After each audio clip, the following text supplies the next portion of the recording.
राजा के अंदर जो है एकदम से ग्लानि हो गई। राजा सोचने लगा कि इतने से बच्चे ने मेरे अंदर के पुरुषार्थ को जगा दिया, मेरे अंदर के वैराग्य को जगा दिया। सही कह रहा है, अगर इसकी बलि देने के बाद भी अगर मुझे पुत्र की प्राप्ति नहीं हुई तो मुझे इस पाप से कौन छुटकारा दे सकता है, इस पाप से मुझे कैसे मुक्ति मिल सकती है। राजा ने कहा कि मुझे ऐसी बलि नहीं चाहिए कि किसी की हत्या कर कर मुझे दोष लग जाए। मैं ऐसा राजा नहीं बनना चाहता कि प्रजा के लिए गलत साबित हो जाऊं। राजा ने उसी समय कहा कि ये बलि को रद्द किया जाए और इसी की जगह पर राज्याभिषेक की तैयारी की जाए, क्योंकि मुझे पुत्र प्राप्त नहीं चाहिए। मैं इसी बच्चे को अपना राज्य का भावी राजकुमार चुनता हूँ, क्योंकि ऐसा बच्चा अगर मैं अपने राज्य के लिए चुनता हूँ तो मैं इससे बड़ा अच्छा राजा प्रजा को कहाँ मिल सकता है। और प्रेमियों, राजा ने उसी बच्चे की बलि देने के बजाय उसे गोद लेकर राजकुमार घोषित किया और भविष्य का राजा उसे घोषित कर दिया। तो ये किसकी वजह से हुआ?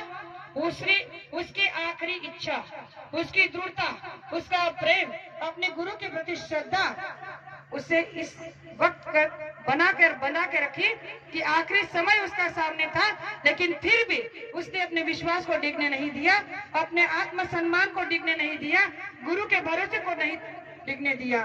तो आज हम अपने अंदर झांक कर देखें कि हमारे अंदर में कितना विश्वास बचा है, कितना प्रेम बचा है।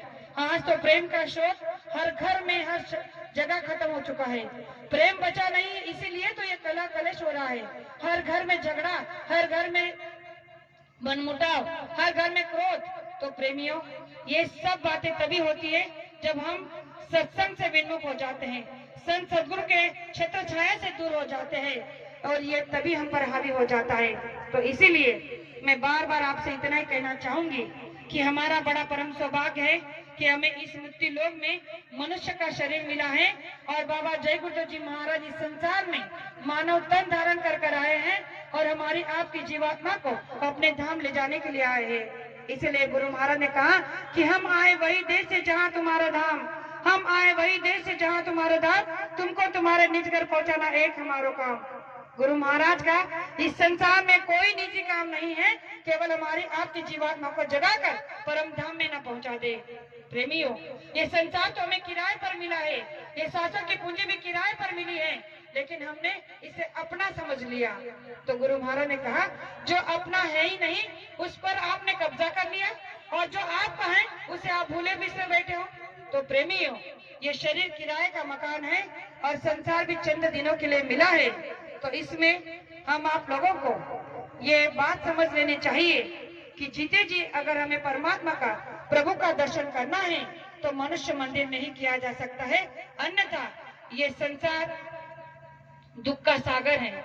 और जिस संसार के लिए हम झूठ फरेब बेईमानी करते हैं, तो गुरु महाराज ने कहा कि ये एक छलवा है, ये कुछ समय के लिए आप सुख देगा, कुछ समय के लिए इसमें से आपको आनंद मिलेगा, लेकिन जन्म जन्म के लिए आपको दुख के कगार में ढकेल देगा, और जन्म जन्म तक आप फिर वही जन्मना, वही मरना, और फिर वही लक्ष्य 84 की यातनाओं को भोगना आपके लिए तैयार हो जाएगा। तो इसीलिए मैं आपसे बार बार इतना ही कहना चाहूंगी कि हमेशा सत्संग से जुड़े रहो। जो माता पिता भाई बहन मांस मछली का सेवन करते हैं, आज से ही ये संकल्प कर ले कि आज के बाद ऐसा दिन मौका आपको कभी नहीं मिलेगा अपने कर्मों का प्रायश्चित करने का।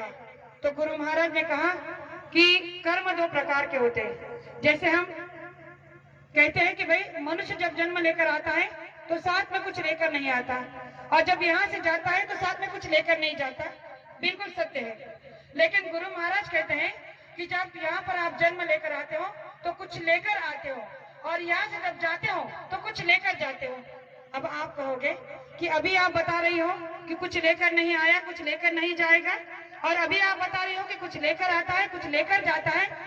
तो ये बात बिल्कुल सत्य है, लेकर कुछ नहीं आता। ये हुआ भौतिक के लिए, संसार के लिए उदाहरण कि हम भौतिक संसार में ये मानव संसार कर आए हैं तो साथ में कुछ नहीं लाए और कुछ लेकर नहीं जाते।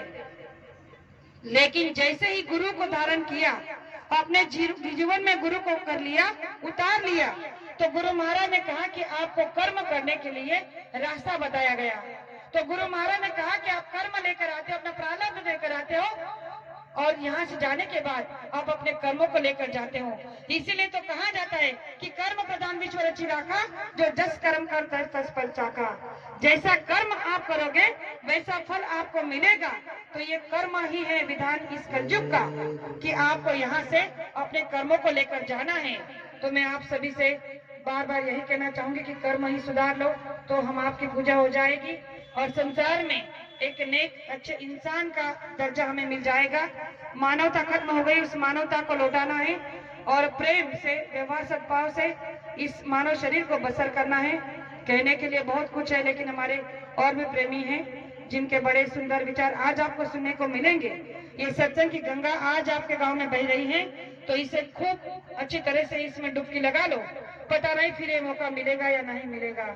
तो आपके सामने दो शब्द रखे हो सकता हो कहने में, एक शब्द ऐसा निकल गया हो जो मुझे नहीं कहना चाहिए था।